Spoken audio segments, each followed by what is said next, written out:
अर्जुन कहते हैं, हम ये भी नहीं जानते कि हमारे लिए युद्ध करना और न करना इन दोनों में से कौन सा श्रेष्ठ है, अथवा ये भी नहीं जानते कि उन्हें हम जीतेंगे या वे हमको जीतेंगे।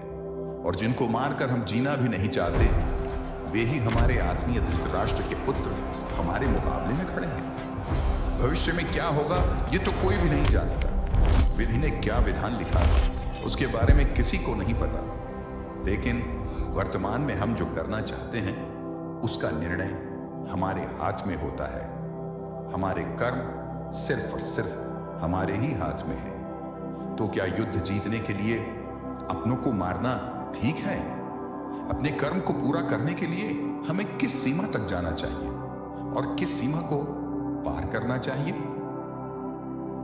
इसलिए कायरता रूप दोष से उपहत हुए स्वभाव वाला तथा धर्म के विषय में मोहित चित्त हुआ मैं आपसे पूछता हूं कि जो साधन निश्चित कल्याणकारक हो वो मेरे लिए कहिए, क्योंकि प्रभु मैं आपका शिष्य हूं। दोस्तों, कमजोर क्षणों में हम डर जाते हैं, जिससे कंफ्यूजन का भाव हमारे अंदर आता है।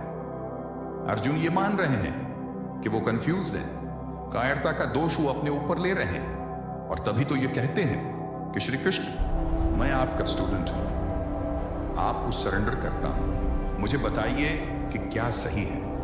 दुविधा के समय गुरु ही एकमात्र सहारा होता है दोस्तों, और गुरु के सामने कुछ भी छुपाना नहीं चाहिए। खुलकर अपने हृदय की बात, अपना भय, अपनी शंका, सब कुछ सामने रख देना चाहिए।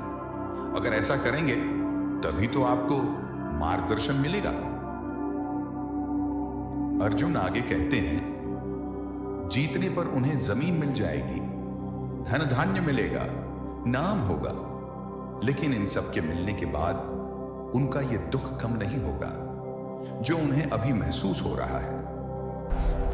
यही बात है दोस्तों, जब अपनों का दुख सताता है तो किसी भी तरह का लाभ आराम नहीं देता।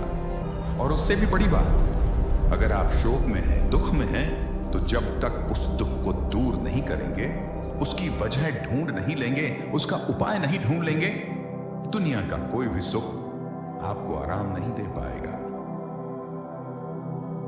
संजय धृतराष्ट्र को बोलते हैं, हे राजन, निद्रा को जीतने वाले अर्जुन अंतर्यामी श्री कृष्ण को फिर से कहते हैं, मैं युद्ध नहीं करूंगा।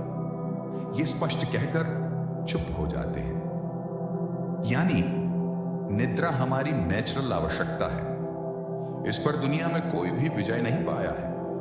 लेकिन अर्जुन को ऐसा महान माना जाता था कि उसने निद्रा पर भी विजय प्राप्त कर ली थी। और वही अर्जुन निद्रा तो नहीं, अपने मोह, अपने डर और दुख से हारता हुआ दिख रहा है।